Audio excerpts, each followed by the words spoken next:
Alright folks, I've had so many PMs, so many questions about this. I'm going to do this as quick as possible, alright? Hey, Doggo running here. Hey, nice to meet you all. Thank you for all your support. It's Mother's Day. I'm doing a quick video. I got such a supportive wife. She's so awesome. Thank you very much. Just want to throw that out there.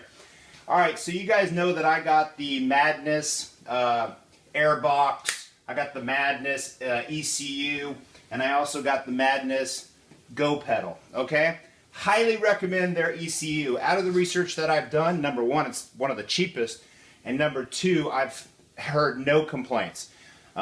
Even the more expensive ones, I'm not going to name them by name, there's been some issues, booting issues, all kinds of different things like that. The Madness has had no issues whatsoever, and it produces some fantastic horsepower.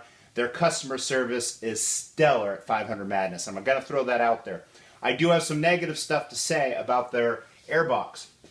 The airbox, what was the issue with it? Number one, it goes over your turbo. It heats up.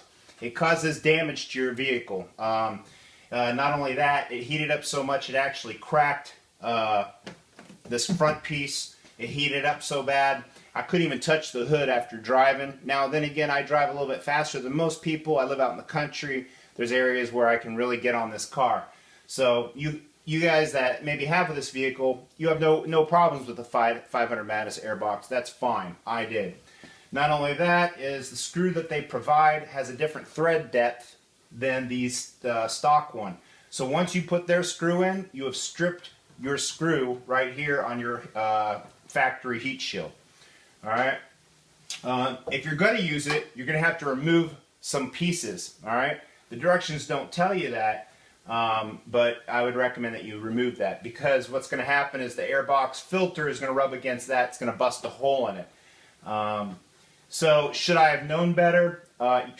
Well, yeah, but the directions didn't say that.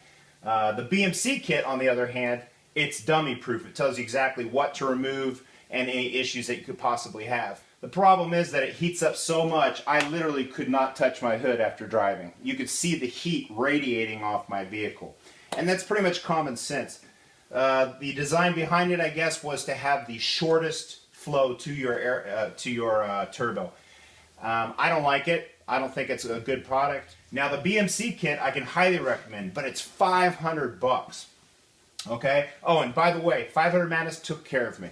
Their customer service, if you have an issue, if you purchase something from them and you have an issue, they will resolve that issue and make sure that you're a return customer. I highly recommend it. Not only that, it doesn't make that ridiculous noise that I really don't like. It keeps the engine just almost as quiet as stock. After you're driving, you can open up your hood, and this, on occasion, is cool to the touch. It really does a fantastic job. The cool part of the engine is in the back, and this just does a fantastic job.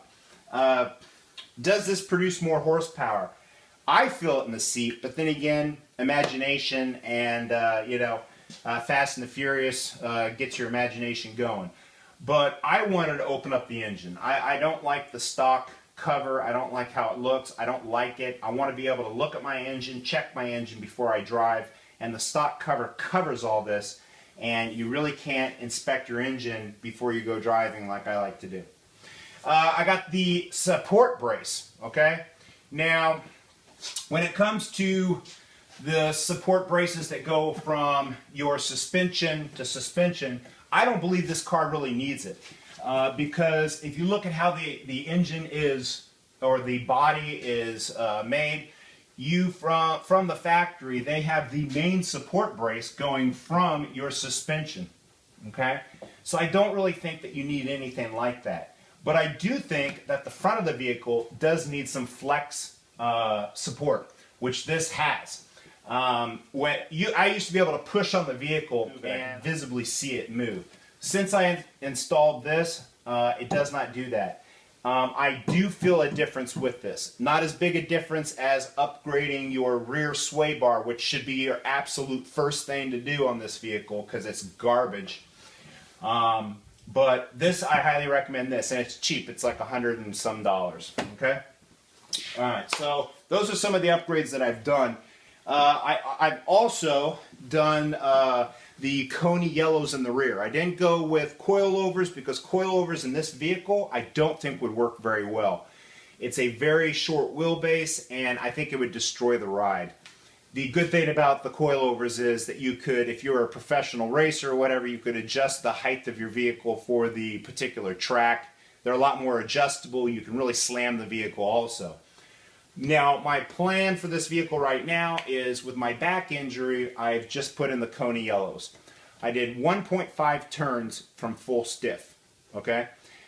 I would actually recommend 1 turn because I want it just a little bit stiffer than 1.5.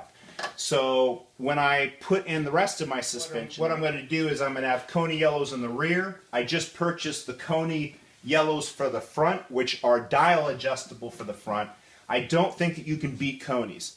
You get what you pay for, lifetime warranty, and they are fantastic. It is night and day since I put Coney Yellows in the rear. The stock vehicle is set up with something like the Coney Reds from stock. So you could actually just get away with keeping your stock ones, but I want to do Coney Yellows all the way through. That's an expensive purchase. You're looking at $400, a little over $400 for the Coney Yellows for the front. And it's not really needed. But if you want to go full out, do it. If you got the money, do it. So the Coney Yellows in the back, highly recommend. And that's about it.